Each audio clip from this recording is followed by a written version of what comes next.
여러분 안녕하십니까? 단디에라 TV 김재철입니다. 저는 오늘 또 이 프로그램을 경상남도 사천에 있는 제 고향 이동 스튜디오에서 진행을 하고 있습니다. 많이 좀 구독해 주시고요. 여러분들이 많이 봐주시는 덕분에 지금 현재 일단 조회수가 한 50만 명을 넘었었고요. 또 구독자 수도 뭐 13,500, 700 이렇게 계속 올라가고 있는 중입니다. 너무 감사하게 생각합니다. 한 20일 만에 이렇게 해주셔서 너무 감사합니다. 또 언론에 관심이 많지 않나 이런 생각도 듭니다. 오늘은 또 과거에 있었던 언론 얘기 하나 해보겠습니다. MBC 노조와 일부 관계도 된 얘기도 하고요. 그래서 이거는 지금으로부터 한 11년 전에 있었던 광우병 얘기입니다.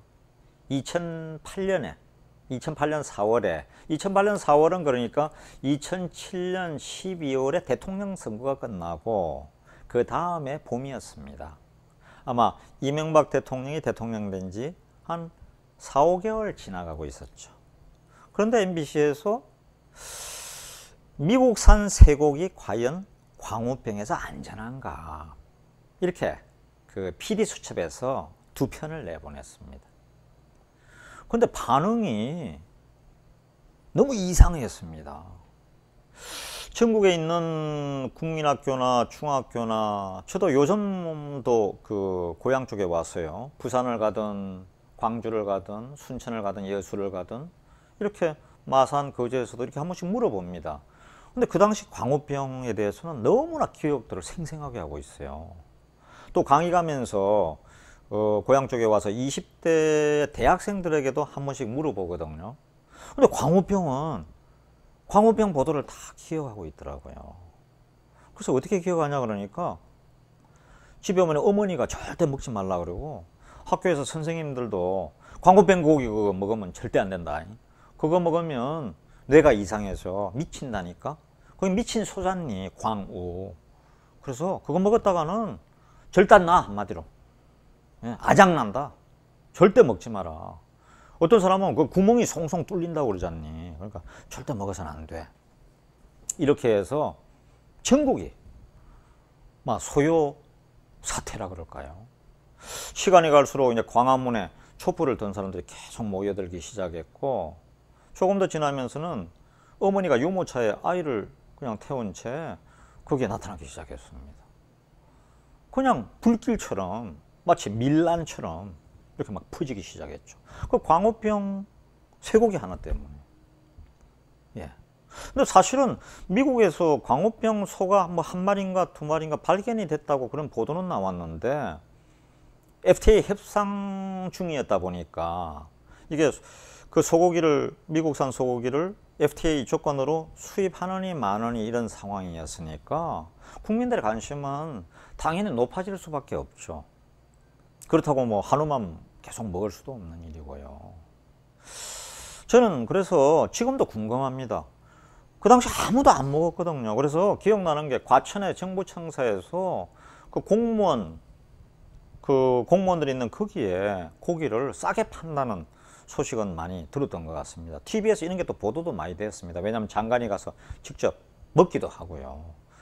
그때 아마 농림수산식품부인가 뭐 그랬을 겁니다. 그 장관부터 직접 가서 먹기도 하고요. 아무 이상 없다고. 그런데 또 국민들은 믿지 않았습니다. 언론에서 뭐 한쪽에서는 완전히 몰아가니까요.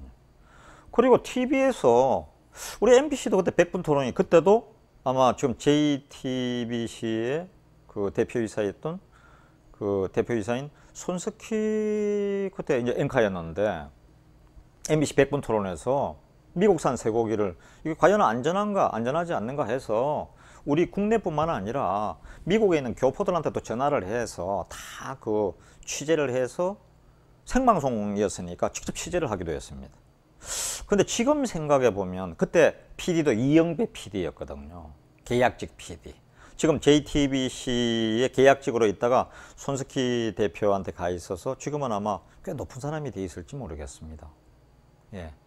저도 이제 당연히 기억하고 있죠. 왜냐하면 제가 보도 제작국 국장 있을 때도 부국장일 때도 이영배 PD가 있었으니까요. 백분 토론팀은 그 이영배 PD가 다 그 지휘를 했습니다. 부장 차장 와야 뭐 한 1년 만에 바뀌니까요. 전문가는 이영배 PD였죠. 그런데 제가 지나가면서 한번 그 방송하기 전에 한번 봤습니다. 유튜브에 들어가서 보니까 미국에 그 섭외한 그런 분들도 전부 다 그 좀 한쪽으로 기울어진.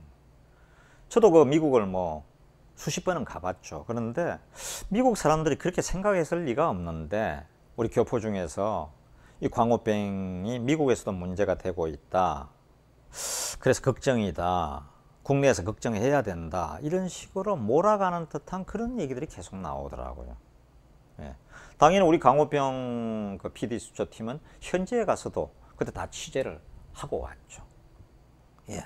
그런데 여러분 방송이라는 게 알겠지만은 이 편집하기 나름입니다. 편집을 어느 한쪽으로 몰아가게끔 편집해 버리면 그 고기 먹으면 그냥 절단 나는 걸로 이렇게 생각이 쉽거든요. 이렇게 하다가 그 프로 때문에 뭐 광화문에서 나중에는 이제 시위대가 계속 시위가 더 많이 벌어지고 사람들이 그 경찰차가 이제 차벽을 막 만들고 하니까 정경 어경들이 처음에는 괜찮다가 나중에는 꼭 그럴 때 전문 시위꾼이 이게 등장하지 않습니까? 예. 그때도 또 민주노총이 대단했죠. 예. 민주노총 밑에 언론노조가 있고 그 언론노조에 MBC 본부가 있습니다. 그러니까 민주노총의 얘기를 언론노조 위원장이 그 밑에 있으니까 들어야 되고 언론노조의 위원장이 보통 우리 방송이나 신문 출신이 하는데 그러니까 그 밑에 있는 MBC 본부는 당연히 언론노조의 얘기를 들어야죠. 안 들을 수가 없는 상황이죠. 그러니까 특히 우리 MBC 같은 경우는 그 사원들의 90%가 다 그 언론노조에 가입이 돼 있습니다. 회비도 내고.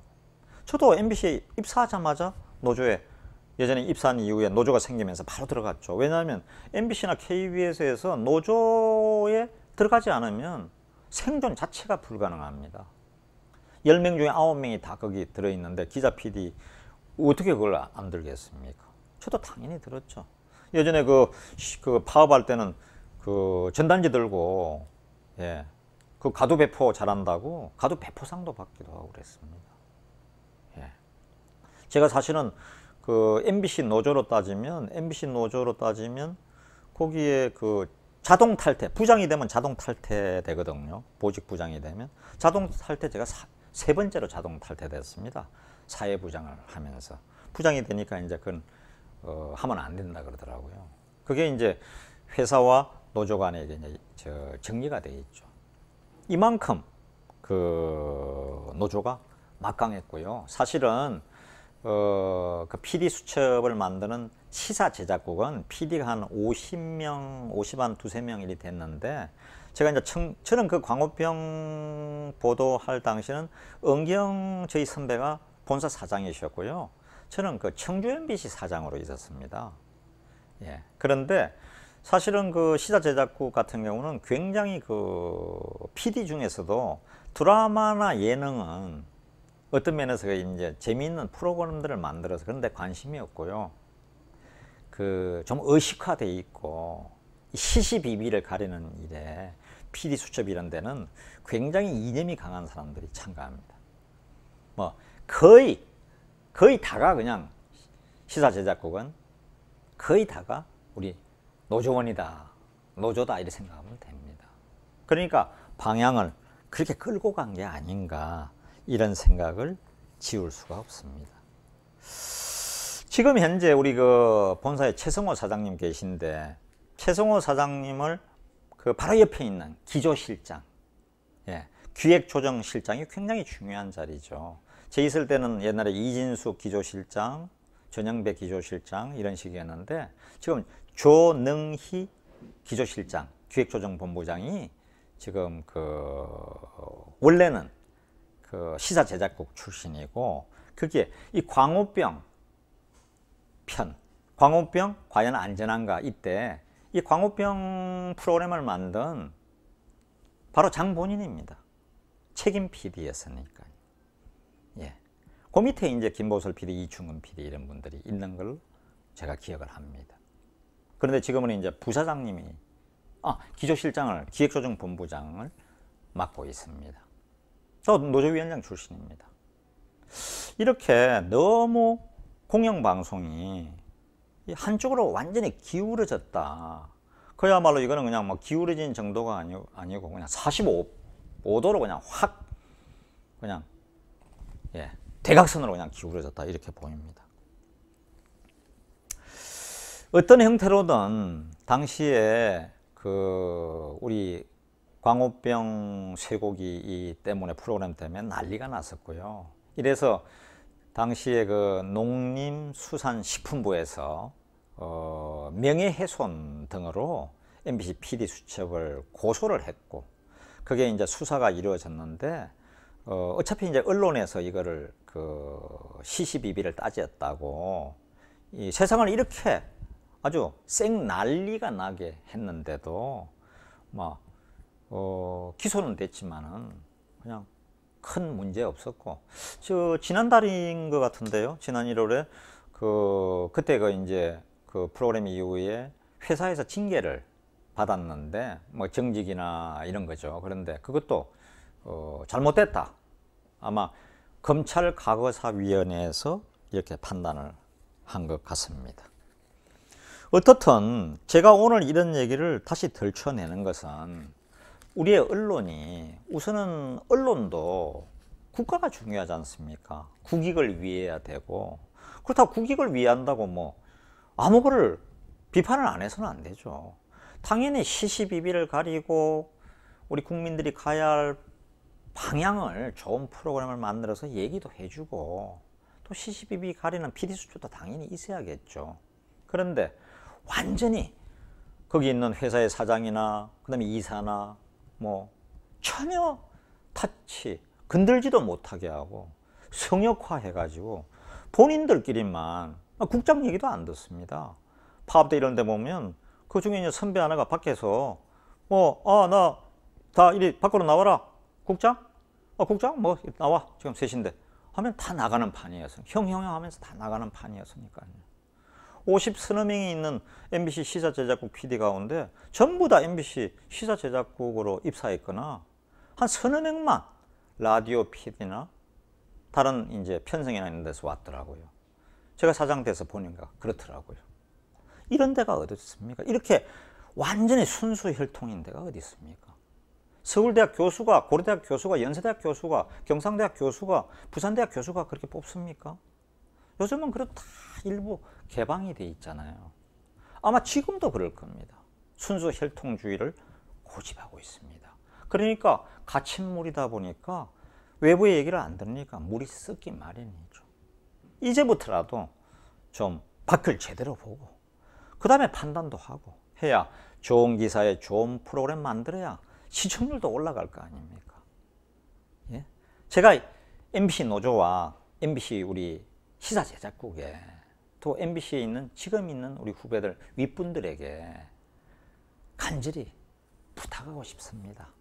그래야 MBC의 시청률도 돌아오고 경영도 다시 좋아하고 백성들이 그야말로 만나면 좋은 친구 MBC 문화방송이 되지 않겠습니까? 이 단디 해야 됩니다. 똑띠 해야 됩니다. 예. 지금 나와 있는 선배로서 이런 말씀을 드리는 거니까 너무 마음 상해하거나 노여워하지 마시고 한번 생각을 해보시기 바랍니다. 많이 구독해 주시고요. 앞으로 언론 계속 분석하겠습니다. 감사합니다.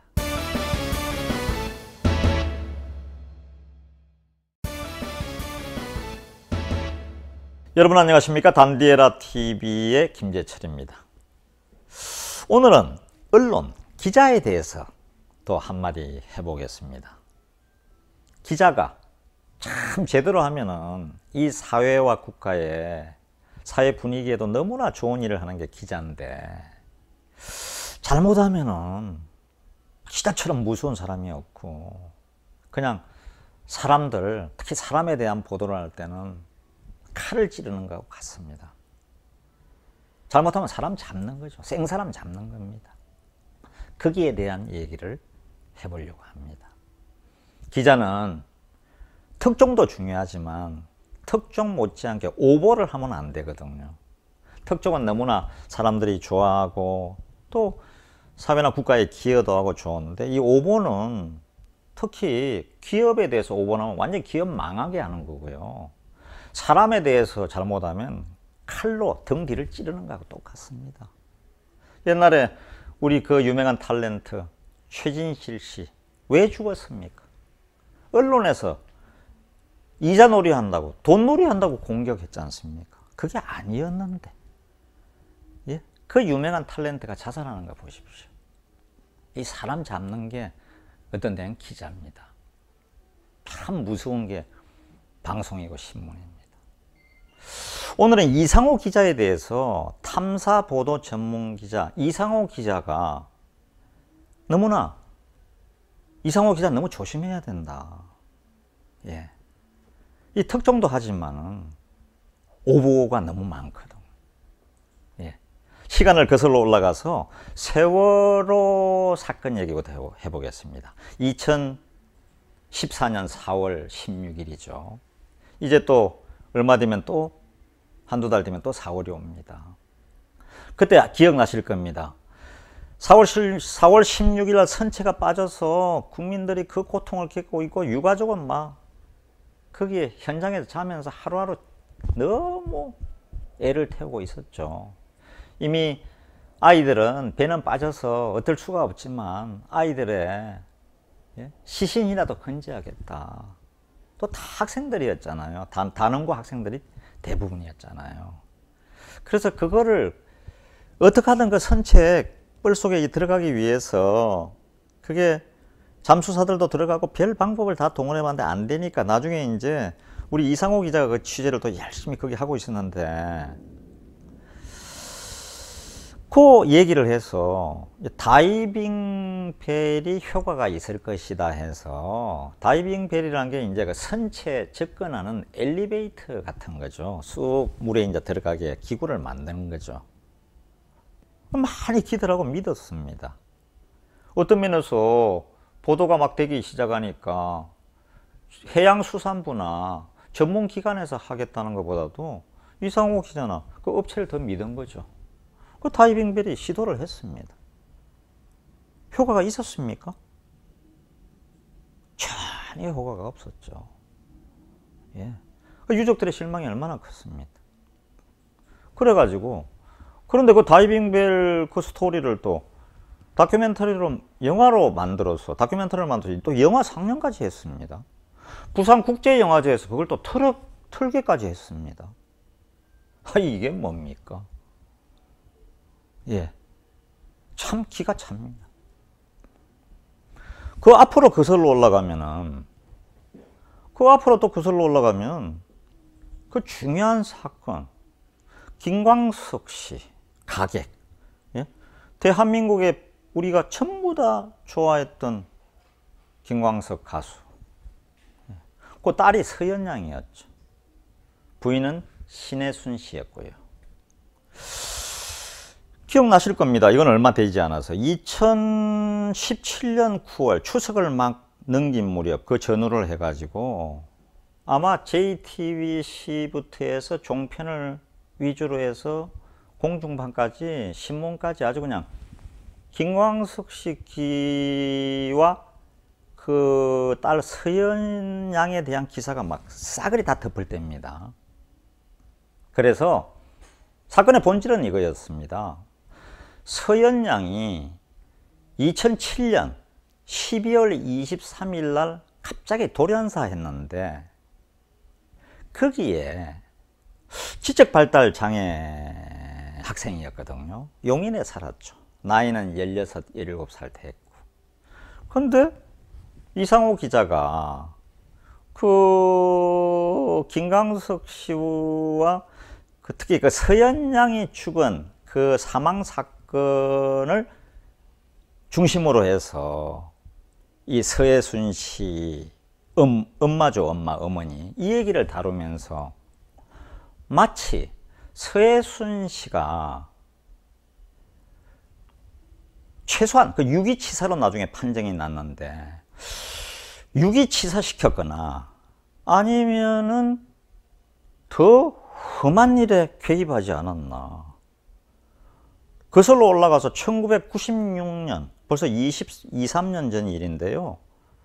홍대 앞 신촌에서, 신촌 홍대 앞 쪽에서, 그 집에서 김광석 씨가 새벽에 자살한 했지 않습니까? 자살한 걸로 경찰도 이미 부검 의사들까지 다 결론을 지었는데, 이것도 좀 타살 의혹이 있다 해서 이상호 기사가 계속 제기를 하고 또 영화를 만들었습니다. 김광석 얘기를 영화로 만들어서, 다큐멘터리 또 영화를 만들어서 타살 혐의가 아주 짙고 그 핵심에 서해순 씨가 있다. 김광석 씨가 죽은 다음에 그 음악에 대한 저작권, 그 유명한 이등병에게 보내는 편지, 지금도 뮤지컬로 히트하고 있는 그날들, 이런 얘기를 해가면서 이 저작권을 서해순 씨가 독점하기 위해서 그거를 지가 그냥 그대로 지 혼자 그걸 뺏어 가려고 이 서현양에 대해서도 이상한 짓을 한 게 아닌가. 2007년 12월 23일 날 갑자기 돌연사했는데 이걸 제기한 겁니다. 그러니까 신혜순 씨가 가만히 있지 않았죠. 아마 여러분 기억하실 겁니다. 예전에 최진실 씨 사건이 있었지 않습니까? 유명한 탤런트. 자살했죠. 최진실 양이 왜 자살했습니까? 이게 그 유명한 탤런트를 그 혼자서 아버지 없이 어머니와 가족들을 챙겨가던 그 유명한 탤런트를 돈놀이 한다고, 고리 대검업자라고 이렇게 만들어서 언론이 자살한 거 아닙니까? 이게 말이나 될 얘기입니까? 그나마 서해순 씨는 좀 저희가 보기에도 당찬여인 같아요. 저도 처음에 굉장히 의심했습니다. 거의 언론에서 서해순이 악녀다, 서연이에게도 그런 것 같고 김광석 씨에 대해도 이상하다, 또 남자도 있다, 동거남도 있다, 이렇게 아주 옐로우 페이퍼처럼 황색 저널리즘으로 가면서 계속 의문을 제기했던 거죠. 대부분의 언론이 또 다 그대로 따라갔습니다. 거기에 살아남은 게 참 다행이죠. 이상호 기자는 계속해서 신혜순 씨에 대해서 스토커처럼, 스토커죠. 그 집 앞에, 예상치 못했던 장소에, 그 집에 끝없이 추적하고 그 가족들을 미행하고 위치를 추적하고 하면서 심하게 얘기하면 잡기 위해서 별짓을 다 했던 거죠. 그런데 서현양에 대한 것도 결론이 났습니다. 경찰이 발표를 했습니다. 용인경찰서에서, 경기도 용인 동부경찰서에서 수사 결과를 발표를 했습니다. 서현양은 2007년 12월 23일 날 돌연사했는데 사인은 폐렴이었다. 그리고 부검을 했다. 부검 결과를 봐도 그건 폐렴이 확실하다. 의사가 또 다 만났습니다. 경찰이 수사를 하지 않습니까? 의사의 판단도 폐렴으로, 급성 폐렴으로 죽었다. 예. 그리고 사람들이 다 악녀로 생각했던 신혜순 씨는 용인에서 애를 왕복 40km가 되는 지적 발달 장애아니까요, 특수학교에 매일 아이를 데리고 갔다 왔다 한 걸로 수사 결과 드러났습니다. 그리고 거기 있는 교사들도 이 어머니가 지적 발달 장애 아이들은 IQ가 한 70 이하이기 때문에 자기 몸을 이걸 제대로 그 여자라도 닦거나 이걸 잘 못하잖아요. 금방 더러워지니까요. 예. 근데 정말 지극정성으로 어머니로서의 역할은 다 했다는 게 수사 결과 발표했습니다. 수사 결과 드러났습니다. 그래서 신혜순 씨가 살아났던 거죠. 예. 아니면 처참하게 정말 죽음 직전까지 갔다고 봐야죠. 그래서 그 보도되던 2017년 9월 이후에 11월에 신혜순 씨가 그 이상호 기자와 그 김광석 씨의 형에 대해서 그 광복 씨에 대해서 명예훼손, 무고 혐의로 지금 고소를 해서 경찰, 검찰에서 수사 중인 상황입니다. 또 얼마나 괘씸했으면 민사를 또 걸어서 이상호 기자에 대해서 3억 손해배상, 그 김광복 씨에 대해서 2억 손해배상, 그리고 이상호 기자가 운영하는 고발 뉴스 회사에 대해서 또 1억을 청구했습니다. 이것도 지금 민사로 진행 중입니다. 참, 이 기사 하나 잘못 쓰면요, 정말 오보하면 너무나 위험한 일들이 벌어집니다. 물론 이상호 기자가 특종한 것도 있습니다. 제가 보도국장, MBC 보도제작국장이었을 때 엑스파일, 홍석현 지금 JTBC 중앙일보 회장이 관련됐던 정치자금 뿌렸던 그 엑스파일을 특종한 것도 이상호 기자였습니다. 그때 제가 보도제작국장 상사였으니까요. 2580 기자였고요.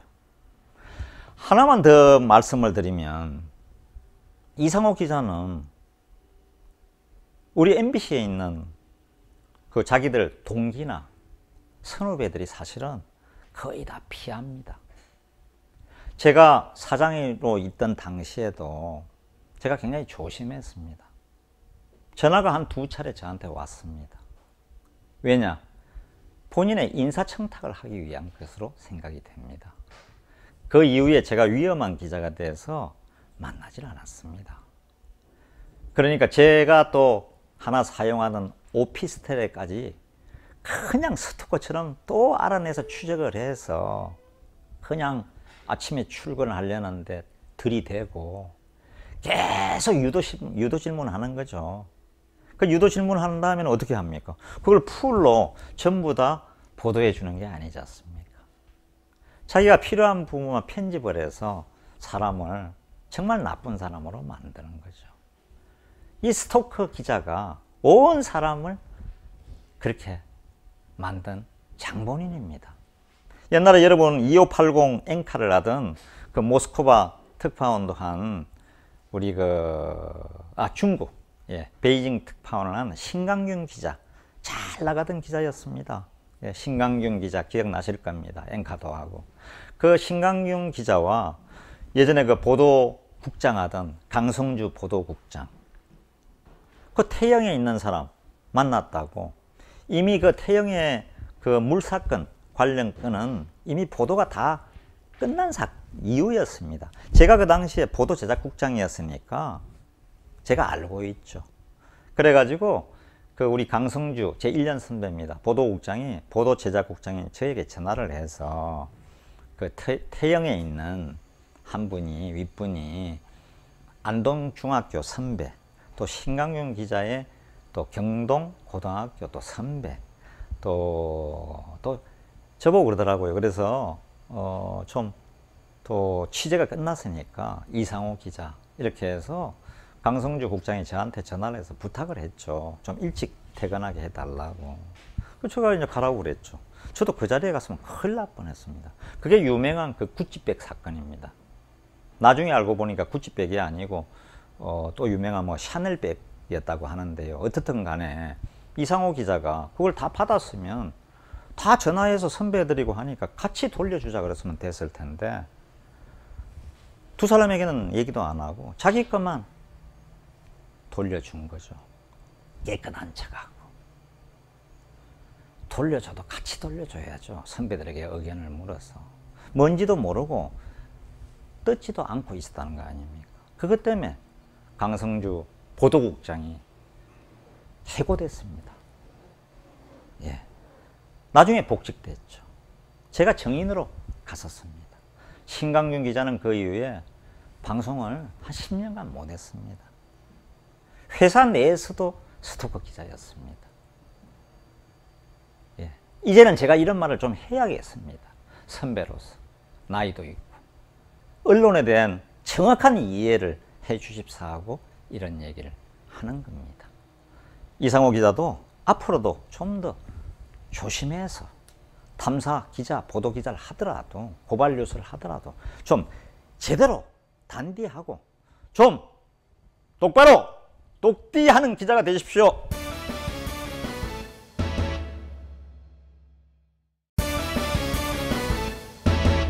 여러분 안녕하십니까?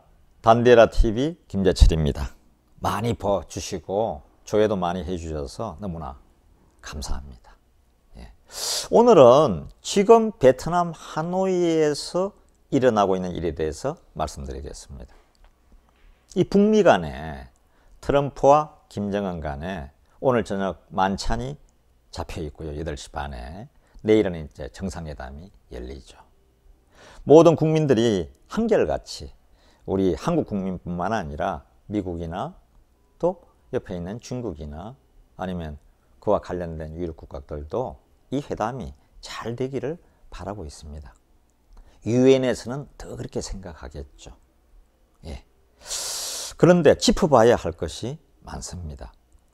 우선 미국의 트럼프 대통령이 원하는 것은 일단 그 비핵화의 전단계 조치로 비핵화에 가는 조치로 종전선언이나 평화협정이면 아마 성과를 냈다고 만족하겠죠.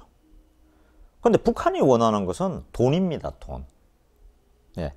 그 돈이 들어올려다 보니까 지금 경제에 대한 여러 가지 그 탁 스탑된 중지된 그런 대북 제재를 풀어달라는 거죠. 북한으로 봐서는. 근데 이게 생각대로 풀기가 쉽지 않습니다. 트럼프 대통령이 푼다고 해서 풀릴 일이 아닙니다. 이거는 유엔에서 결의안으로 채택한 것입니다. 그러니까 유엔에 승인이 없으면 이 경제 조치는 제재 조치를 풀 수가 없죠. 예.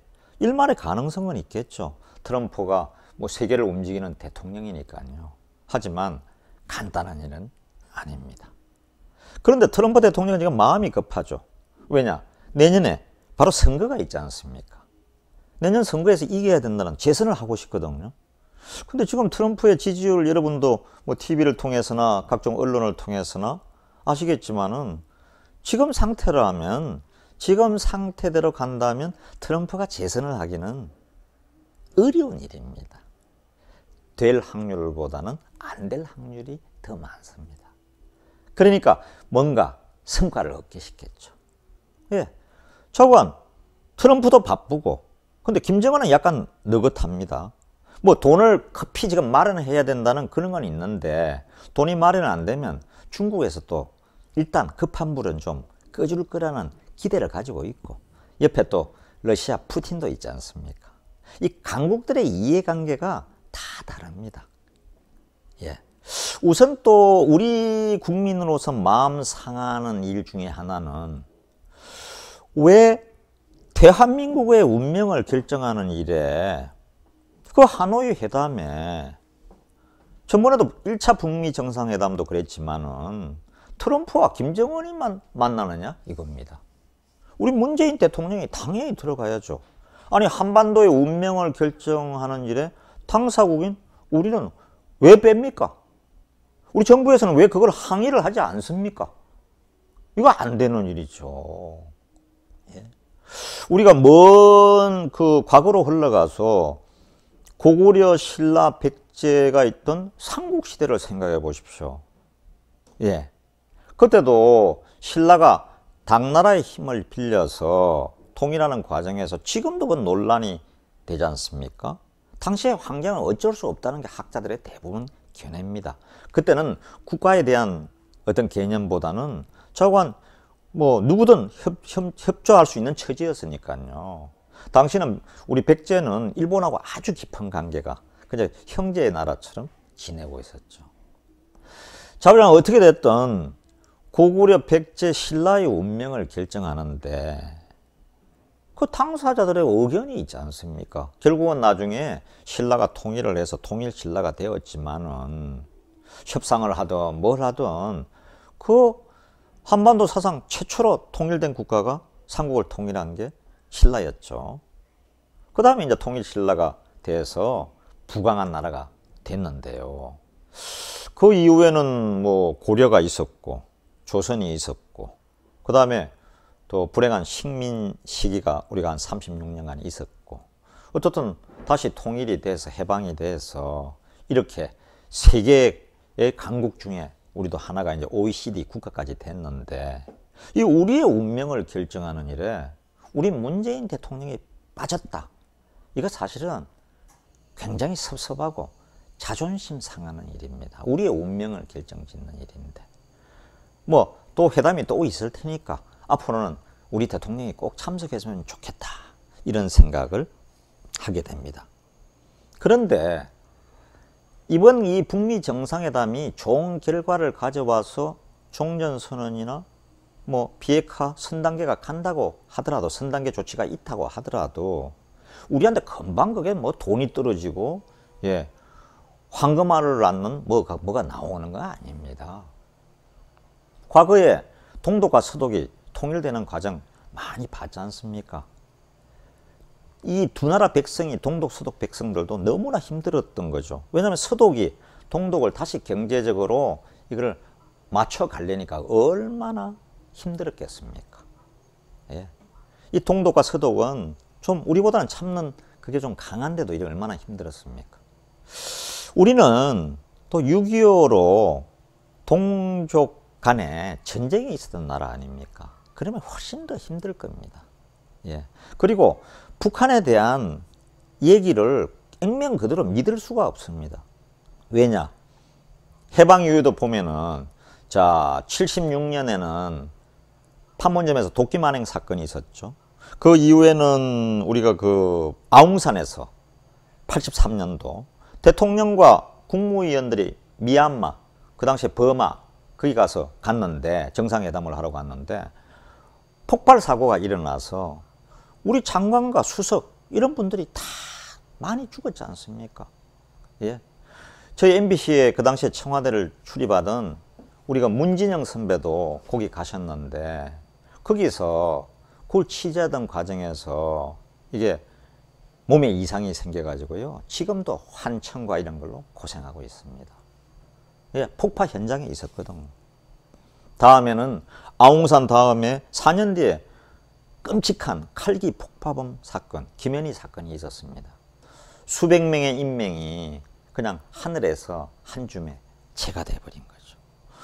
또 가까이로는 2010년 3월에 천안함 피격 사건이 있었습니다. 침몰했지 않습니까? 그런데 그거를 뭐 조작설이다, 뭐 천안함이 격침된 데는 뭐가 이게 미국의 뭐 소행이 아닌가, 별 얘기들이 다 있었습니다. 예. 그 이후에 또 그렇게 좀 얘기들이 나가고 있는데, 또 그해 8월에는 11월입니다. 연평도 또 포격 사건이 있었습니다. 황해도 쪽에서, 장산고 쪽에서 장거리 포격을 해가지고 쑥대밭이 됐지 않습니까? 그래가지고 연평도 주민들 얼마나 고생했습니까? 국회의장도 안 되고. 예. 연평도 주민들 그 국회로 살아가는 분들인데, 그 다음에 겁이 나서 뭐 할 수가 있습니까? 관광객도 못 들어가고. 이만큼 북한의 이 뭐라 그럴까요? 북한의 기본은 적화 통일입니다. 김일성, 김정일, 김정은 이 세습으로 가면서 적화 통일에 대한 야욕은 끝나지 않았습니다. 이번에도 김영철 통일 선전 부장이 그 자리에 가지 않습니까? 예, 끝나지 않습니다. 예. 이 김영철이 어떤 자입니까? 우리 민족의 한글을 생각해 보십시오. 정말 피해를 본 분들은 얼마나 마음이 아프겠습니까? 물론 저도 이번 북미 회담이 잘 돼서 좋은 결과가 나와서 우리 한반도를 둘러싼 주변 환경이 잘 됐으면 좋겠고요. 또 그렇게 해서 경제적으로도 좋아진다면 얼마나 좋겠습니까? 그런데 현재 우리 지금 문재인 정권에서는 더 신경을 써야 될 일이 있습니다. 국내 문제가 우선 경제가 안 풀리지 않습니까? 이 국내 경제 문제 풀어야 됩니다. 그래야 백성들이 일자리 걱정 없고 청년 실업 지금 너무 심각한데, 아니 편의점 야간에 하는 아르바이트는 그 아르바이트 구하는데도, 야간 아르바이트는 제가 지금 와 있는 진주나 뭐 통영이나 고성이나 이 경상남도에서는 거의 50대 1입니다. 예. 최근에 살게 된 게 알바 천국하고 알바몬이라는 데만 살게 됐답니다. 그거 소개해주고 또 소개로 받잖아요. 심각한 사정입니다. 그래서 자꾸 이런 경제를 우선 살려놓고 나머지 문제는 서서히 좀 가야 될 것 같습니다. 옛날에 밀란이 왜 일어났습니까? 과거에. 예. 우리가 그 동학농민운동이나 1894년에 있었죠. 탄간오리 때문에. 또 진주밀란도 있었죠. 홍경래의 난, 옛날에 고려라고 하면 만적의 난, 신라시대 후기에, 통일신라 후기에 그 수많은 난들, 고려 때 왜 났습니까? 백성이 먹고 살기 힘들어지고 초급 목표하면은 정말 힘들어합니다. 올해 경제 계속 성장률이 2.9에서 2.7, 지금 2.6으로 예상되지 않습니까? 백성들 좀 백성들 좀 먹고 살게 우선 단디해 줘야 됩니다. 그러면서 통일로 가는 길을 서서히 마련해야 된다. 이런 생각이 듭니다. 한마디로 어떤 면에서 지금 판문점이 있지 않습니까? 비무장지대. 세계에서 다 정말 탐내는 비무장지대. 거기에 대한 어떤 면에서 남북 간의 공동사업, 관광사업, 세계인을 위한 평화사업, 이런 것부터 됐으면 좋겠다 하는 게 제 생각입니다. 여야 정치권도요, 이 남북 관계에 대해서는 국가의 이익이 달린 문제입니다. 그러니까 너무 전망을 밝게 하지도 말고, 너무 또 비관하지도 말고, 좀 서로가 좀 싸우지 말고, 국민들을 위한 일을, 이런 국민들을 위한 정치, 외교에 전념해 주기를 바랍니다. 좀 단디하입시다.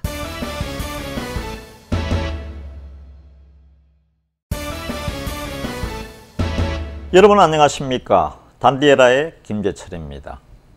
오늘 또 언론 환경도 좀 돌아보겠습니다. 최근에 언론에 대해서 바른 길을 가야 한다고 계속 지적하는 그 대표 프로그램이 KBS 저널리즘 토크쇼 제입니다. 제일 처음에 시작할 때 저널리즘, 언론, 그리고 저스티스, 정의, 이거를 내세우면서 이 방송 프로를 시작을 합니다. 여기에 이제 출연자들이 보면은 우리 KBS 9시 뉴스를 담당해서 우리 국민들 대부분이 알고 있는 정세진 KBS 대표 아나운서가 이 사회를 보고 있고요. 출연자들 가운데는 정준희 교수, 중앙대 신문방송대학원 겸임 교수라고 하는데, 이 언론학자라고 하면서 나서서 너무나 한쪽으로 몰아가는 거기에 나서고 있다. 과연 이분이 언론학자인지 세상에 따라가는, 시류에 따라가는 곡학아세하는 학자가 아닌지 제가 걱정이 됩니다. 또 외국인도 한 분 요즘에는 나오고 있습니다. 안톤 슐제라고 독일에 있는 방송국의 기자라고 하는데, 이분이 하는 역할도 좀 애매모호합니다. 예. 언제 이렇게 한국의 언론 환경에 대해서 관심을 갖고 어떻게 해서 한국에 와서 이런 방송을 하는지도 저는 자세히 모르겠습니다. 그런데 이런 분들 중에서도 제일 문제가 되는 거는, 뭐 제가 보기에 초창기에는 처음 시작할 때 최강욱 변호사가 있었고요. 최강욱 변호사는 예전에 제가 MBC의 사장으로 있을 때도 우리 MBC를 관리 감독하는 방송문화진흥회의 이사였습니다. 예, 방송문화진흥회, 방문진이라고 그러죠. 거기에 이사였습니다. 근데 이분이 그 방문진 이사의 현직 신분으로 뭐 그거 가지고 탓할 건 아니죠. KBS 저널리즘 토크쇼 제2에 출연을 하더니만 얼마 안 됐어. 지금은 현직이 청와대 공직기강 비서관입니다. 청와대 공직기강 비서관, 얼마나 엄청난 자리입니까? 변호사 출신인데요. 이 민주당하고 가깝고 계속 언론을 중매쟁이로 해서 권력의 심층부까지 진출한 법조인이네요. 예. 그런데 이분이 또 청와대로 가버리고, 남아있는 사람 중에서는 제가 보기에 제일 문제가 있는 사람은 우리 연예인 최욱 씨입니다. 사실 최욱 씨에 대한 얘기를 하면서 KBS 저널리즘 토크쇼 제의가, 예, 언론과 정의를 다룬다는 제의가 너무나 사람들은 편향적이라고 생각하고 있습니다. 뭐 시청률은 제가 한 3% 정도로 라고 알고 있는데요. 근데 이 최욱 씨 같은 경우는 최욱 안영미의 에헤 라디오라고 지금 MBC에 매일 밤 평일 밤 8시 한 25분부터 10시까지 진행이 되는데, 그거를 하면서 또 KBS 저널리즘 토크쇼도 하고 있고, 뭐 팟캐스터로 꽤 알려져서 불금쇼도 하고 있고요. 여러 가지 뭐 그런 일들을 방송을 하고 있네요. 우주 최강 TV 최욱이라고 유튜브에도 들어가 보니까 한 구독자가 한 45,000명 정도 되네요. 그런데 이분이 제가 하는 그 방송을 보니까 과연 KBS가 국민의 세금으로 운영되는 KBS가, 시청료로 운영되는 KBS가 이렇게 해도 되는가? 국민의 세금으로 운영되면서 이 최욱 같은 어떤 면에서 얼빠진 연예인을 데려다가 우리 국민들에게 잘못된 언론관, 예, 본인은 그랬더라고요. 처음에 한번 출연하고 나니까 소감을 정세진 아나운서가 두 번째, 2회째 물으니까, 자고 일어나니까 떴더라고 말이죠. 출세했더라고. 사람들도 다 알아고. 이 KBS가 이게 해야 될 일입니까? 이런 사람을 써야 됩니까? KBS 안에 그 스카이캐슬, 그 똑똑한 분들도 많고, 정말 똑똑한 분들도 많은데, 아니 왜 이런 분을 씁니까? 해설위원도 있고, 예, 전문 기자도 있고, 전문 PD도 있고, 얼마든지 우수한 인력이 있지 않습니까? 예. 물론 뭐 민주노총 산하 언론노조의 거의 90%가 민노총 산하 언론노조의 기자 PD라고 하지만은, 그래도 기자와 PD는 기본적으로 교육을 받을 때 이 중간에 서서 얘기해야 된다는 얘기를 뼈 빠지게 귀에 못이 박도록 들어왔기 때문에 이런 분들이 해야죠. 또 외부 인사를 쓰더라도 좀 차라리 뭐 좌우 양쪽에 있는 분들을, 드러난 분들을 쓰든지요. 이것도 아니고 저것도 아니고 거짓과 진실, 거짓과 사실을 섞어가면서 확인도 제대로 하지 않고, 얼마 전에는 제 부분에 대한 얘기도 한번 있었던 것 같습니다. 저한테 확인 전화 한번 온 적도 없습니다.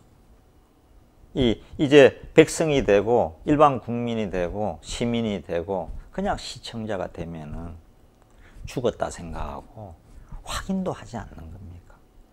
사람을 그냥 무조건 패고 멍석마리에서 패고 두들겨도 되는 겁니까? 제가 묻고 싶습니다.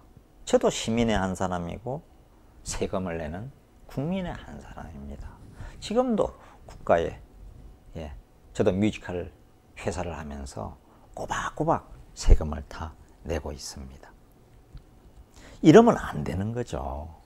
예.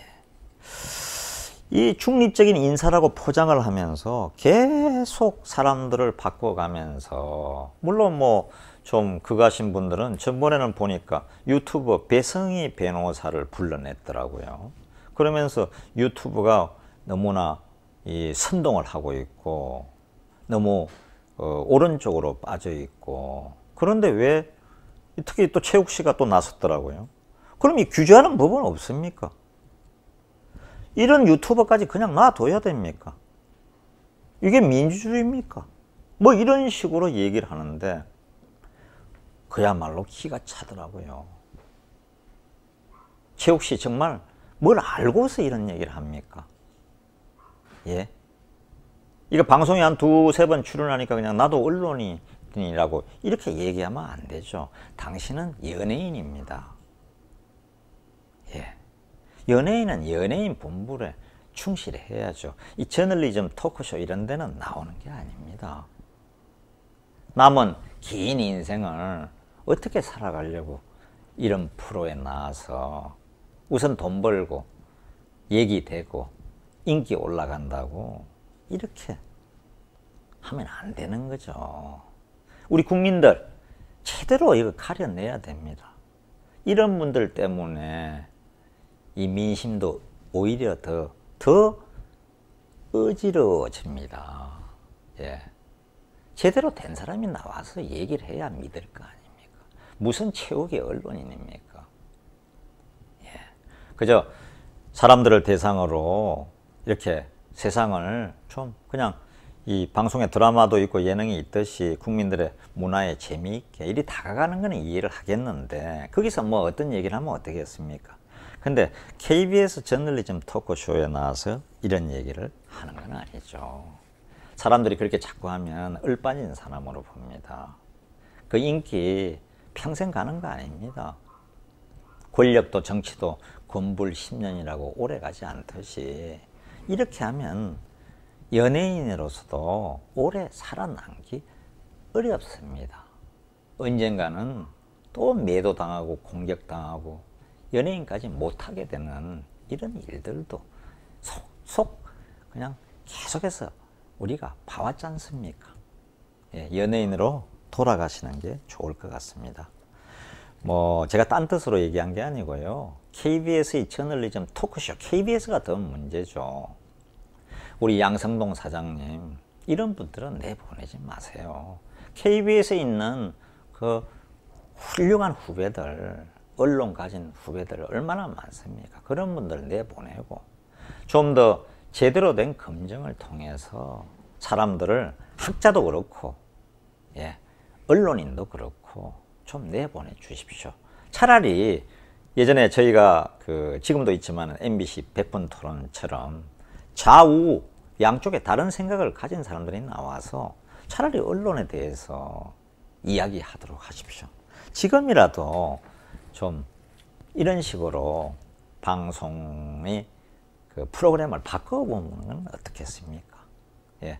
제가 언론계 저도 한 34년 MBC 공채 기자로 입사해서 다행히 막 운도 있고 여러 가지가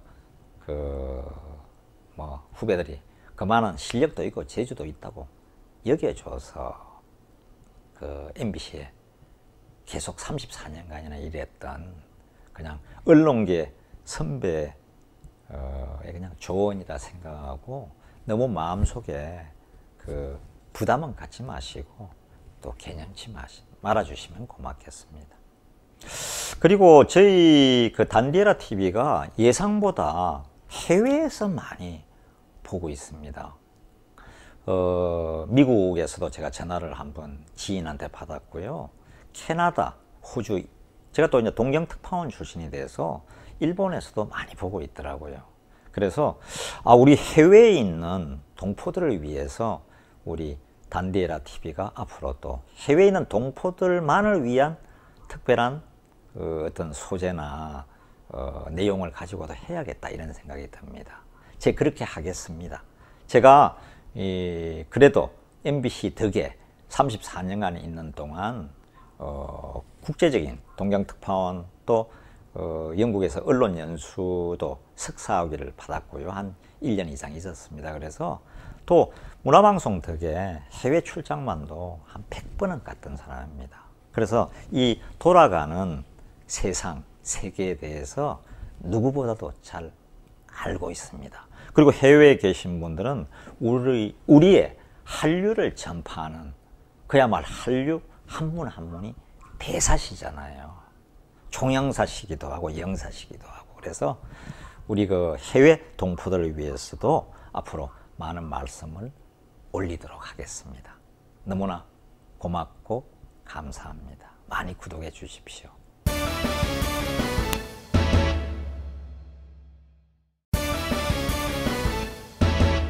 여러분 안녕하십니까? 단디에라 TV의 김재철입니다. 봄이 오는 것 같습니다. 이게 이제 남녘에 봄이 와서 매화꽃이 탁 꽃망울을 터뜨리고 있습니다. 이곳은 한 3월 중순이면 벌써 벚꽃이 핍니다. 5, 6년 전 회사를 제가 2013년 3월에 나왔는데요. 그때도 그만두고 이제 다음날 이제 고향을 왔죠. 그래서 저는 뭐 고향을 거의 그 25년, 30년간을 그냥 한 달에 한 번은 그냥 내려오던 사람이었습니다. 어머니를 또 제가 모시고 있고 그래가지고요. 그런데 그때 내려왔을 때 사장 임기를 다 못 채우고 3년 1개월 하다가 나왔는데 갑자기 이제 이렇게 된 것은 방문진에서 우리가 방송문화진흥원에서 저를 해임을 했죠. 왜 해임을 했냐면 해임 이유는 그때는 뭐 밝힐 시간도 없었고 밝힐 여유도 없었습니다. 갑자기 나오게 돼서. 이유는 저거였습니다. MBC 그 당시에 이제 김재우 이사장이 논문 표절 사건 때문에 떠났고요. 후임으로 국민대 총장 출신의 김문환 이사장이 이제 선임이 됐는데 그러는 과정에서 당시에 이제 김재우 이사장이 논문 표절 사건 때문에 떠나는 바람에 한 두세 달 이 공백이 있었습니다. 그런데 우리는 보통 2월 달에 지역사 사장 인사를 하거든요. 2월 말 3월 초에. 그래야 이제 회사가 또 임기 끝나는 분도 있고요. 3년 돼서. 그러면 이제 회사가 돌아가야 되는데 꽉 막히게 됐던 거죠. 그래가지고 3월 10일 전후에서 이제 김문환 이사장이 됐으니까 제가 이제 김문환 이사장과 따로 만나서 이게 지역사 사장 인선이 안 되면 지역에서 큰 혼란에 빠지니까 이사장 보고 제가 이제 원래 지역사 사장을 선임할 때는 그 방문진 이사회와 협의를 하게 돼 있습니다. 그런데 지금 그 상황이 일일이 협의를 할 상황이 저는 아니라 판단하고 이렇게 혼란 상태가 계속되면 안 되니까 3월 10일, 15일쯤 이럴 때 이제 한 두세 번 만나서 한 세 번 만나서 상의를 해서 상황이 이러니까 이사장님 어떻게 할까요? 하고 해서 이제 상의를 해서 그러면 김문환 이사장이 본인이 그 이해가 된다. 인사를 빨리 해야 되니까 내가 책임을 질 테니까 김 사장 인사를 그대로 하세요. 해서 제가 이제 내정을 했죠. 그런데 야당이 아닌 저희 이제 여당 이사 9명 중에 저희 쪽이 그 당시는 이제 6명이고 좀 저쪽 민주당 쪽이 3분이신데 저희 쪽에 김강동 이사가 그렇게 협의를 안 했다고 그 해임안을 상정했습니다. 그래서 이제 투표를 해서 제가 5대4로 이제 제 신임을 묻는데 제가 실패했습니다. 제가 뭐 모자란 점도 많고 그런 것도 있었겠지만 당시에 좀 정치적인 상황이 원체 그럴 때는 고려가 된 것 같습니다.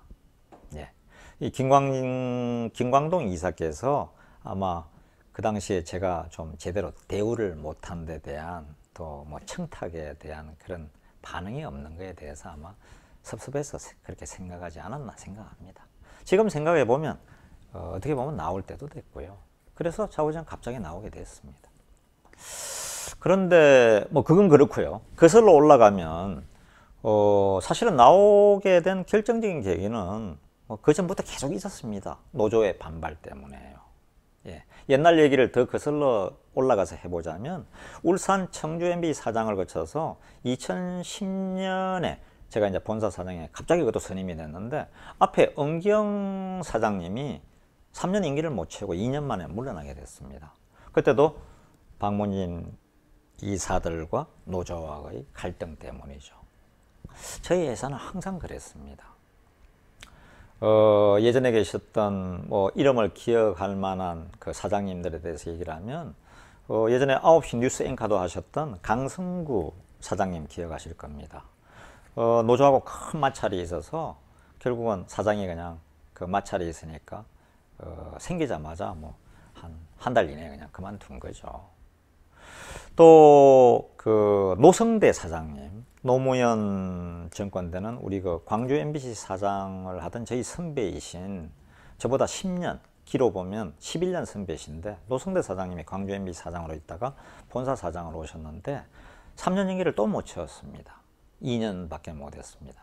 당시는 그 피자의 아침이라고, 우리 아마 새로운 협업을 해보자고 PD와 기자들이 같이 하나의 프로그램을 만드는 첫 프로그램이 시작이 됐는데 피자의 아침이라고, 그런 거를 이제 그 뉴스 프로그램을 좀 혁신적으로 고쳐보기로 한 건데, 그게 실패했습니다.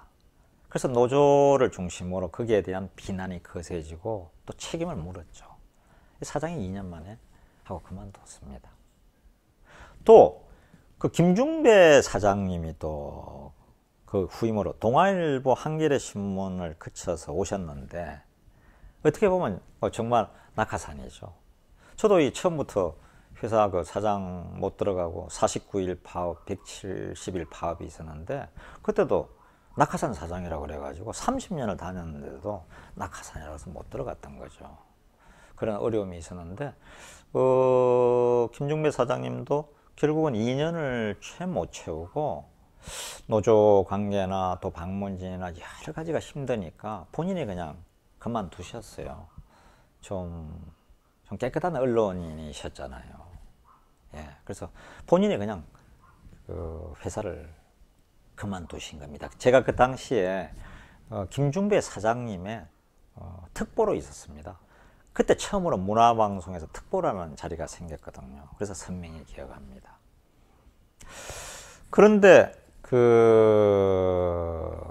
제가 이제 우리 MBC에서 보자면, MBC 노조와 적이 되면은, 어떤 면에서 MBC 노조가 하는 일에 협조하지 않으면 저희 MBC에서는 사장을 더 할 수가 없습니다.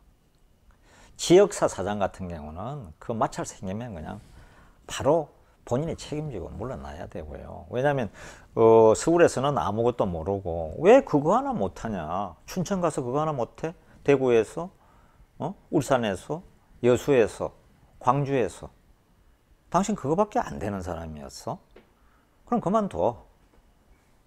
이런 식이었기 때문에 지역사 사장들은 노조의 눈치를 막 크게 볼 수밖에 없죠. 지금 현재 상태로는 우리 그 최성호 사장님이 노조위원장 출신 아닙니까?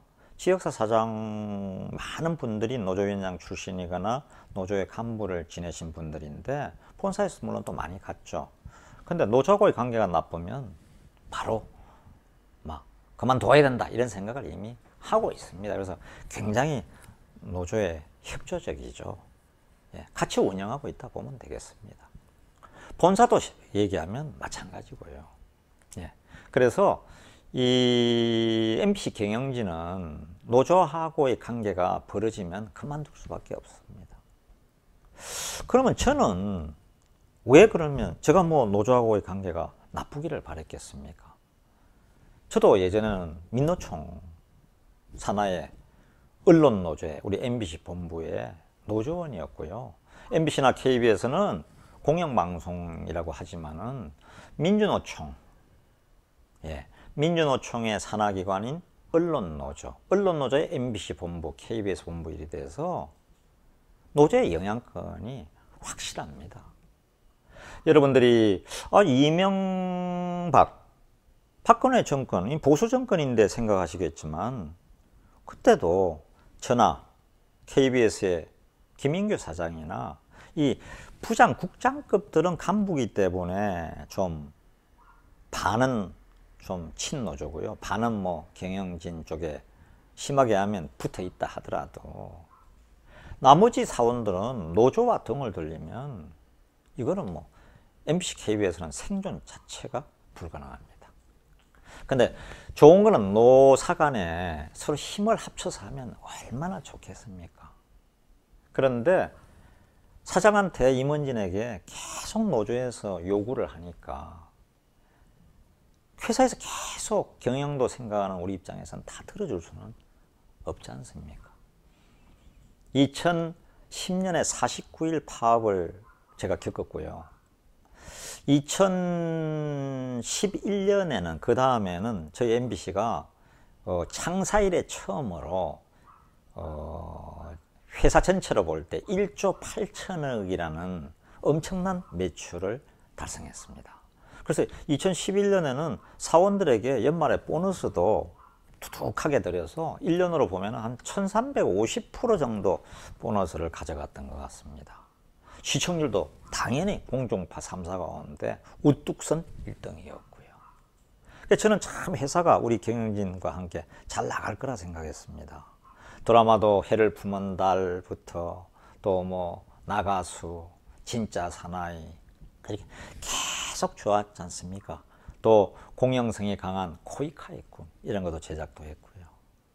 그런데 2011년에 딱 지나자마자 2012년 1월 30일 날 이게 통장이 두둑해서 그런지 그냥 갑자기 파업해. 이유는 딱 하나였습니다. 그 당시에 노조가 제기한 두세 가지의 문제에 대해서 제대로 답을 해주지 않는다고 1월 30일 날 2012년 1월 30일 날 일방적으로 파업에 들어갔습니다. 전혀 통보도 없었고요. 그리고 170일간 파업이 계속됐는데 그 당시에 170일간 파업동 계속되는데 7월, 8월이 런던 올림픽이었습니다. 2012년. 그래서 회사로서는 어떻게든 방송을 정상화시키기 위해서 지금도 문제가 되어 있는 이른바 노조에서 얘기하는 그 경력직 기자들, 노조에서는 시용 기자라고 그러고 있죠. 그분들도 채용하게 되고, 왜냐하면 회사가 방송이 스탑되면 안 되지 않습니까? 공영방송이 회사가 중지돼야 할 사태에 있었거든요. 170일간 파업에 절대 들어오질 않으니까요. 그 170일간 파업에서 문호동 무임금이 적용됐는데도 우리 본사에서 단 한 사람 회사를 나간 분은 없습니다. 문화방송은 그렇게 좋은 회사입니다. 지금도 국민의 은혜를 잊고 사는 너무나 좋은 회사고요. 단 한 사람도 회사를 그만둔 사람이 없습니다. 제 얘기가 틀리다고 판단되면 한번 MBC에 여쭤보십시오. 좌우지간 어떻게 됐건 약한 제가 문화방송에서 처음으로 파업에서 이긴 건 저뿐입니다. 지금까지 49일 파업에서 이겼고요. 170일 파업에서 가장 노조에서 약하다고 생각했던 제가 두 번을 다 이겼습니다. 그리고 경영 상태도 다시 호전되기 시작했고요. 급속하게 좋아지기 시작했죠. 예. 이렇게 MBC 문화방송에서는 노조와 적을 지면은 사장이나 임원진이 생존이 불가능합니다. 다행히 이제는 우리 최성호 사장님이 노조위원장 출신의 최성호 사장님이 되셔서 뭐 회사를 이끌어가는 데는 큰 문제는 없을 것 같습니다. 그런데 문제는 좋은 컨텐츠, 좋은 작품, 좋은 드라마, 좋은 예능, 좋은 다큐멘터리, 좋은 보도가 생산이 되질 않습니다. 왜 그렇습니까? 방송은 좋은 드라마, 좋은 예능, 좋은 문화적인 작품을 만들어서 시청자들을, 국민들을 춤추게 하고 즐겁게 하고 감동 있게 하고, 또 보도에서는 잘못된 걸 제대로 지적을 해서 이게 이래야 회사가 발전하고 또 경영도 잘 되거든요. 예, 그렇지 않습니까? 그런데 지금은 너무나 노조의 순수주의만 지향하는 것 같아서 이게 회사가 경쟁력을 점차 상실해서 프로그램들이 뭐 JTBC의 뉴스룸이란데 그냥 절대적으로 상대가 안 되지 않습니까? 이제는 드라마도 뭐 TVN이나 예? 저 JTBC 다 이거 옮겨가지 않습니까? 예. 기획도 새로운 기획을 앞을 보고 해야 되는데 하루하루 살아가기가 급급한 회사가 된 것 같습니다. 선배로서 어떻게 평가하시든지 간에 참으로 안타깝고 또 뭐 저도 약간의 책임이 있다면 그 책임을 느껴야겠죠. 예. 어떻게 하든 우리 공영방송 MBC, 국민들이 다 원하는 MBC, 만나면 좋은 방송 MBC.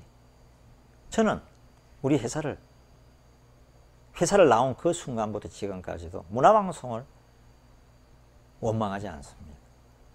제 인생을 걸었던 회사니까요. 여러 후배들이 좀 단디해주고 제대로 해줘서 우리 MBC가 살아난다면 제 무슨 더 큰 소원이 있겠습니까?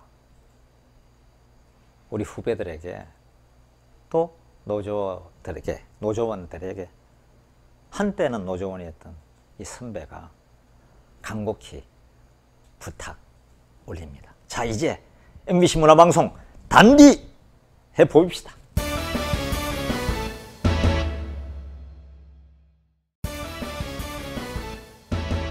여러분 안녕하십니까? 단디에라TV 김재철입니다.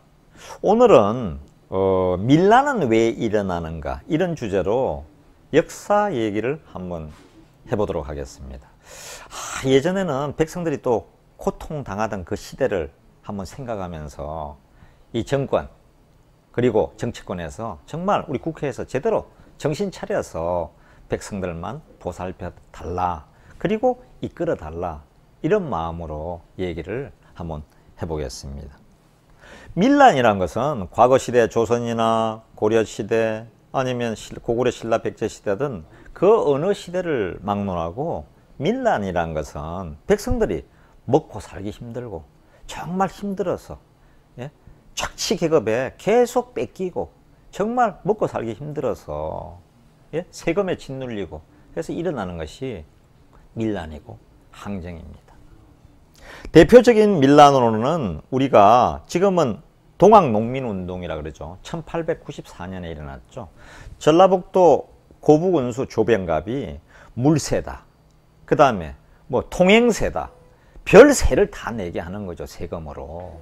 이렇게 괴롭히니까 백성들이 살 수가 있습니까? 그래서 그 고북운에서 처음에 문제가 이제 발생해서 나중에 우리가 녹두 장군, 전봉준 장군, 새야 앉지 마라, 녹두밭에 앉지 마라.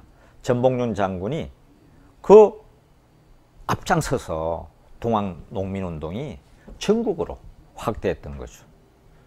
그래가지고 관군들이 왔지만은 관군들이 뭐 여러 번 동학농민군에게 패했죠.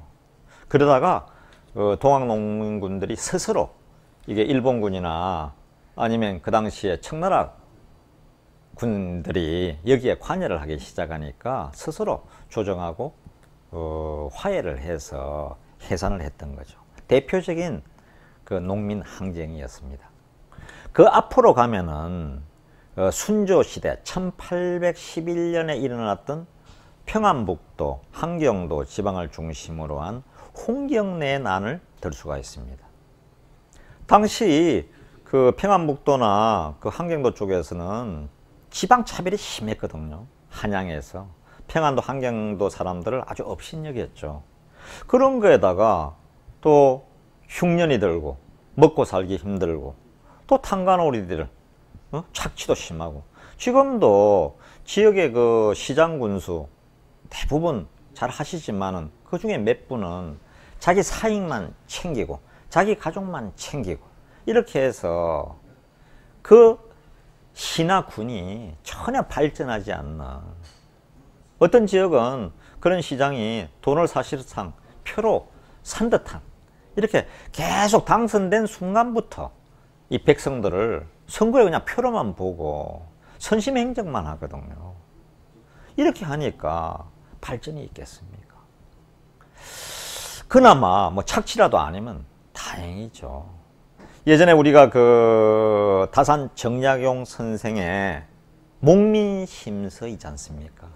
지방행정을 담당하는 목민관은 이렇게 해야 된다. 정조대왕 때 있었던 다산 정약용의 목민심서를 꼭 좀 읽어보시기 바랍니다. 이 순조 때 있었던 홍경래의 난도, 이 탄관오리들의 수탈에다가 그 다음에는 이게 또 꼭 그럴 때 전염병까지 막 도져가지고 어수선한 거죠. 함경도 평안북도가. 그래서 나중에 나는 평정이 됐습니다만은 이 백성들의 항쟁을 보여준 대표적인 또 사건이었습니다. 100일 만에 끝났지만은 농민들이 봉기해서 그야말로 민의 힘을 한번 보여준 사건이었습니다. 1862년 그 가운데 철종 때는 제가 지금 경상남도에 와 있는 이 진주에서 진주 농민 항쟁이 있었습니다.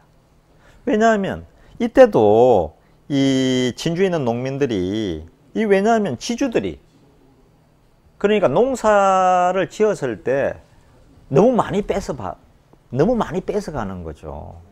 그러다 고리 대검을 또 그렇게 해서 어려운 농민들을 상대로 고리 대검업까지 합니다. 예. 지금의 이자 30%, 40%, 50% 받아가는 폭력배 동원하는 그런 회사들 많잖아요. 그런 고리 대검업자들, 한마디로 우리 서민들의, 백성들의 바로 기생충입니다. 예. 이런 자들은 정말 검찰, 경찰에서 계속 수배를 해야 됩니다. 예. 조금 더 요즘 경제가 더 어려우니까 온 데 가면 전단지인데 100만원, 500만원, 1000만원 빌려가라. 그거 절대 빌리면 안 됩니다. 폭력배 동원해서 한번 걸리면 죽습니다. 죽어. 텔레비전 프로그램 통해서 자주 보지 않습니까? 예? 신체 포기각서까지 써야 되는 겁니다. 이럴 정도로 과거에도 이런 고리 대검업자들 정말 지독한 거죠. 예, 예. 피 빨아먹는 거머리하고 똑같은 겁니다. 이러니까 또 거기 있는 미정자들이나 그 당시에 진주 목사나 또 서울에 있는 한양에 있는 관료들이 이런 탄관오리들을 색출해내지 못하니까 결국은 농민들이 항쟁을 일어나서 저항하게 되는 거죠. 그게 제주밀란이었습니다. 또 올라간다면은 고려시대는 만적의 난이라고 큰 난이 있었죠.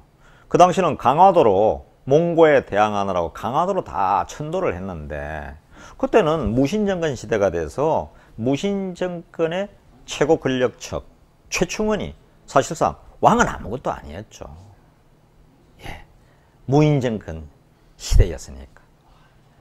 그런 일들이 많은데 대표적인 게 이제 만적의 난이었죠. 이게 백성들이 업신당하고 노예와 천민들은 인간으로 기생충처럼 써먹고 버리고 팔고 심하게 하면 노비나 이런 노예들의 몸값이 심하게 하면 말 한 마리, 예? 사람 노예 10사람을 팔면은 말 한 마리 겨우 살 수 있는 거죠. 이런 시대였습니다. 그러니까 인간의 존엄성이 얼마나 무너지는 시대였습니까? 그래서 났던 게 그 당시에 최충원의 노비였던 만적이 난을 일으켰던 거죠. 이만큼 시대가 힘들고 백성들이 먹고 살기가 힘들고 또 고리대검업자들이 나타나서 뜯어가고 그러다가 이 향토에 있는 지역에 있는 조그만 또 시장 군수들이 또 구청장들이 자기들의 사리 사욕만 채우느라고 착취를 하고 이러면 터지는 게 국민 항쟁이죠. 촛불 집회도 사실은 그랬죠. 박근혜 대통령을 탄핵하고 예? 촛불을 일으켜 세웠던 것도 백성들의 마음이 박근혜 대통령이 제대로 안 한다 하고 생각했던 거죠. 근데 지금은 그 반대 의견도 많습니다. 박근혜 대통령이 제대로 하고 있었는데 본인이 돈 10원 한 푼 가져간 게 없는데 그 최순실이라는 인물 하나 때문에 그 인물을 빌미로 해서 온 언론들이 예?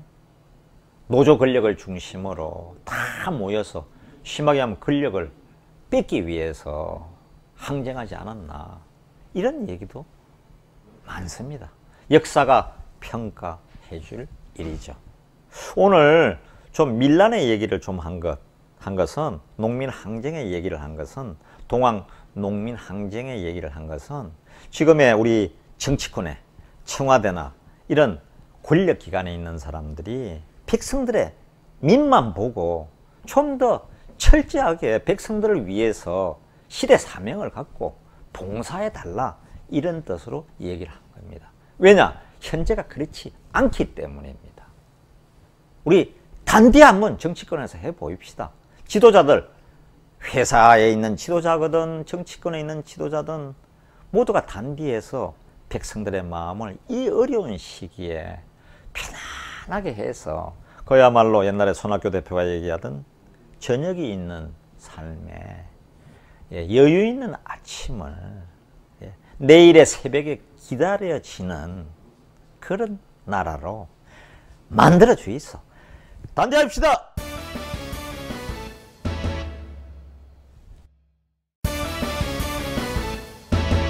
여러분 안녕하십니까? 단디헤라TV 김재철 인사드립니다.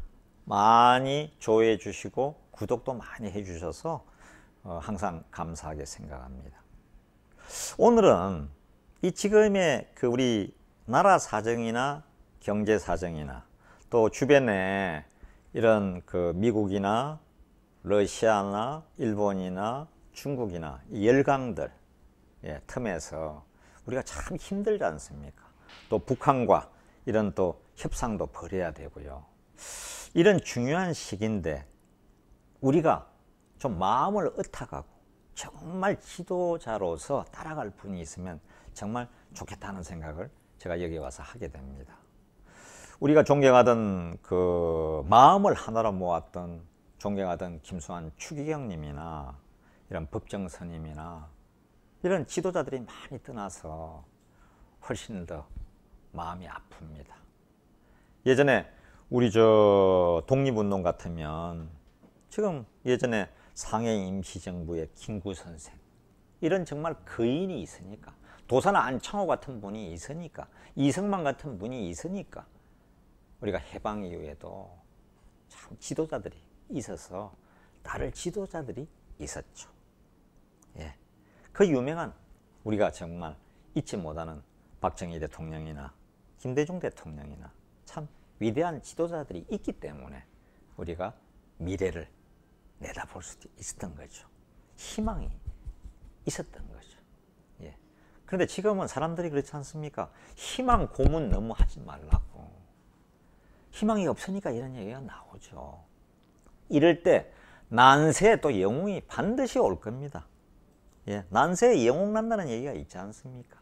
제가 이 경상남도 진주, 사천, 남해, 하동, 순천, 여수, 진도, 완도, 고흥, 벌교, 보성 이렇게 쭉 여행을 이 지역에 와서 하다 보니까 이순신의 발자취가 부산이다, 진해다, 고성이다, 통영이다, 거제다 다 깔려 있는데 이 바다를 지켜낸 분이 이순신이고, 바다를 지키니까 외놈들의 보급로를 딱 끊어서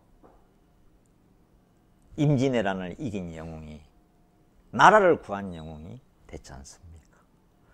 본인은 전쟁의 마지막 전투에서 그냥 조정에서 선조나 그 당시에 명나라나 거기 있는 신하들이, 동인 서인 신하들이 이제 전쟁도 끝났는데 그냥 돌려보내지. 또 이런 외놈들이 그냥 이순신과 같이 있던 명나라, 그 당시에 이제 우리 같으면 총사령관이죠. 진린에게 또 뇌물까지 써가지고 그저 돌려보내 달라고 하는데, 도요토미 히데요시가 죽었으니까 이제 돌아간다고 해서 이순신이 그랬지 않습니까? 이 철천지 원수를, 이 수백만 명을 죽인 나라의 원수를 어떻게 보내느냐? 절대 보낼 수가 없다. 이 원수를 갚을 수 있으면 죽어도 여한이 없겠나이다. 이 대사가 이순신이 마지막 노량해전 1598년 11월 19일 날 전투에 나가면서 판옥선 안에서 향불을 사려며 신에게 기도했던 내용입니다. 이 적을 무찌를 수 있었다면 저는 지금 죽어도 여한이 없겠나이다. 그리고 지휘하다가 맨 선봉에 서서 지휘하다가 마지막까지 조총에 몸을 다쳐서 세상을 떠난 이 민족의 가장 빛나는 영웅 이순신을 이 남해 바다에서 생각을 하게 됩니다. 지금 제가 있는 이 스튜디오 바로 뒤에가 나가서 그냥 창문만 열면 이 바다가 사천바다. 이순신 장군이 외놈들이 1592년 4월 13일 날 쳐들어왔지 않습니까? 첫 이긴 성전보가 옥포에 이어서 이 사천해전에서 거북선까지 투입해서 그냥 10서너 척의 배를 한 번에 쓸어버리고, 그때도 또 조총의 왼쪽에 총알을 맞아서 그 고통을 참으면서 빼내고, 그때 만일에 돌아가셨더라면 지금의 대한민국이 있겠습니까? 정말 이제 3.1절을 맞아서 이런 생각을 더 해보게 됩니다. 시계를 거꾸로 가서 우리가 이제 400년 훨씬 더 얘기, 임진왜란 1592년 4월 13일 날 일어난 임진년에 일어나서 임진왜란이라 그러죠. 외놈들이 20만 명이 저 일본 큐슈 사가현에서, 나고야에서, 그 나고야는 오사카 옆 나고야가 아닙니다. 후쿠오카에서 한 2시간 떨어진 한반도에서 가장 가까운 거리이기 때문에 나고야에서 20만 명이 훈련을 마치고 이끼섬 대마도를 거쳐서 부산을 쳐왔죠. 4월 13일 날.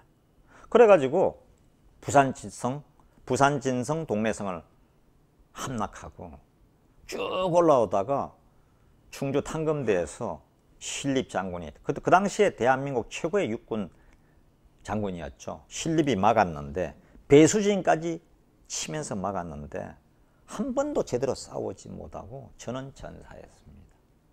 그리고 문경세제를 넘어서 용인으로, 이천원에서 용인으로 해서 한양이 불과 보름 만에 함락이 됐죠. 그러고 있었는데 육지에서 싸워서 연전연패하고 있는데 이겼다는 소리가 성전보가 들려왔습니다. 이 다들 그냥 벌써 정신이 반 나가가지고 혼비백산에서 선조와 조정은 임진강을 넘어서 어주로 이미 심하게 하면 도망갔거든. 선조의 생각은 안 되면 그냥 명나라로 도망가려고 했으니까요. 그런데 예상치 않게 바다에서 대단한 승리를 거뒀다는 성전보가 올라왔는데 이순신이 거제 앞 옥포에서 일본 전함 수십 척을 바다에 적침시키고 우리의 희생자는 거의 불과 몇 명에 지나지 않았습니다. 그 이후에 제가 지금 와 있는 사천해전에서 13척, 다음에 당항포, 고성 당항포 해전, 그 다음에 9월 1일에는 이번에는 그 당시에 이순신은 여수에 있었습니다. 전라자수사였거든요.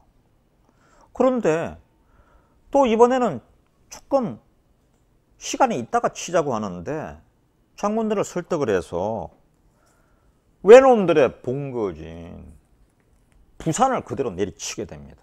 지금 그 부산 국제 여객선 터미널 초량 있지 않습니까? 거기가 부산 북항이 이순신이 그 일본 놈들의 왜군들의 본거지였습니다. 본진이었죠. 초량 앞바다가, 북항이 있는 데가. 그걸 내려쳐서 그냥 정신을 다 빼놓고 아주 끝장을 보겠다는 각오로, 대신에 절대 육지는 상륙하지 않습니다.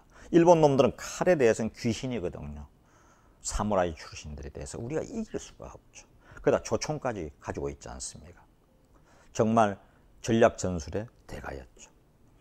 이래가지고 연전연승하다가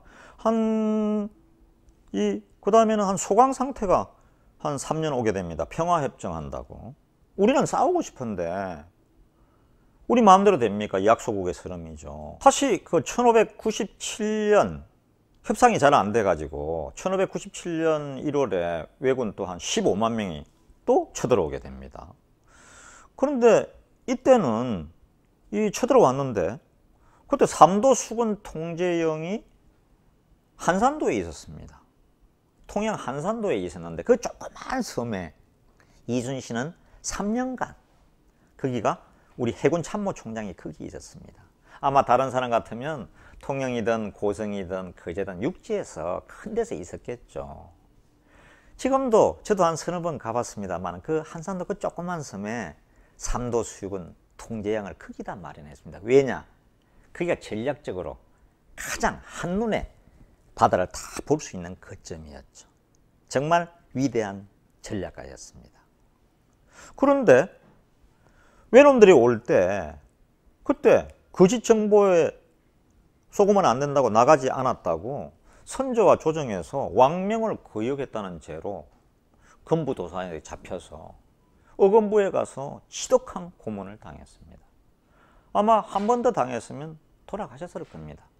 유성룡과 정탁에 그냥 정말 애원에 의해서 선조가 풀어줬는데 백의종군 한다고 저 구례로 하동으로 그 다음에 사천으로 해서 합천에 권율 장군이 있었거든요.